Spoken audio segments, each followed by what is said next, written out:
কথাটাকে আমি কি দিয়ে বুঝাই? এই শান্তি পাওয়ার একটি পথ, পৃথিবীতে যেখানে যারা মানুষের মতামতকে উপেক্ষা করে কোরআন এবং সহিহ হাদিস মেনে চলতে চায় তারাই আহলে হাদিস। পৃথিবীতে যেখানে যারা মানুষের মতামতকে উপেক্ষা করে কোরআন এবং সহিহ হাদিস মেনে চলতে চায় তারাই আহলে হাদিস। পৃথিবীতে যেখানে যারা মানুষের মতামতকে উপেক্ষা করে কোরআন এবং সহিহ হাদিস মেনে চলতে চায় তারাই আহলে হাদিস।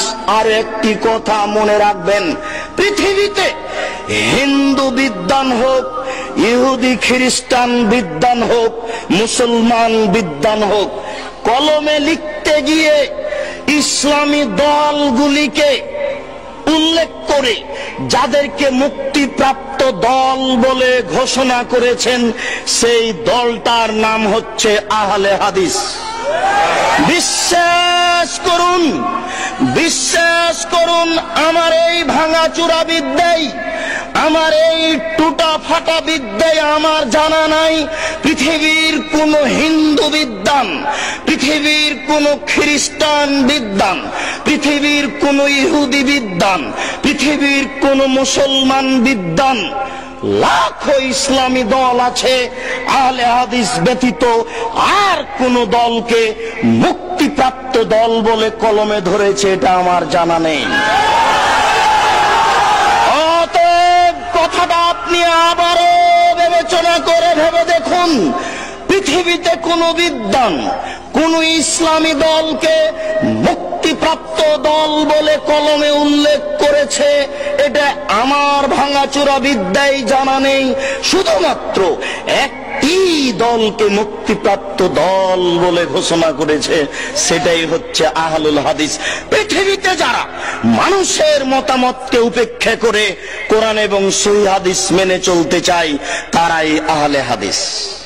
বিশ্বাস রাখুন আপনি, এই সহিহ হাদিস বলি এই জন্য ভালো মন্দ দুটাই একাকার হয়ে আছে।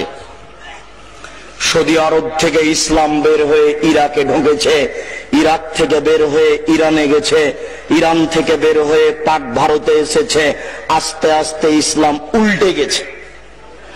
উল্টে যাওয়া ইসলাম, উল্টে যাওয়া মানুষের হাতে থেকেছে 750 বছর।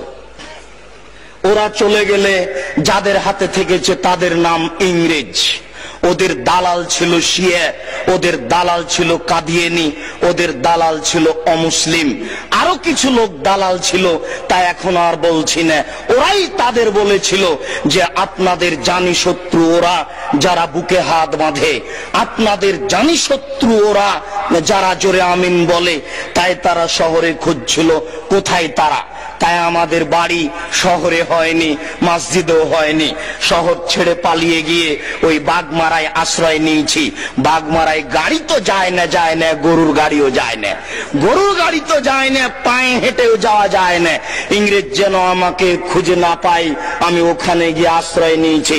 মনে রাখবেন, আমি মুনাফিকি করতে রাজি নই। আপনার এই কাজ দেখলে আমার খুব কষ্ট হয়। ওই মিথ্যুক আপনার বুকের ওপরে মিথ্যা তাফসীর করে যায়, সে আপনার কাছে আশ্রয় পায়। আপনি জানেন না আপনার পরিচয়। আপনি সেই মানুষ যেই মানুষটা বলেছিল ফাঁসির মঞ্চে উঠে যেতে রাজি আছি, নিচে হাত বাঁধবো না। আপনি ওই সেই মানুষ যেই মানুষ বলেছিলেন ফাঁসির মঞ্চে যেতে আছি, চুপে আমিন বলবো না। সেই মানুষ আজকে পরিবর্তন হয়ে গেলেন, ওটাও ভালো হয়ে গেল। এটা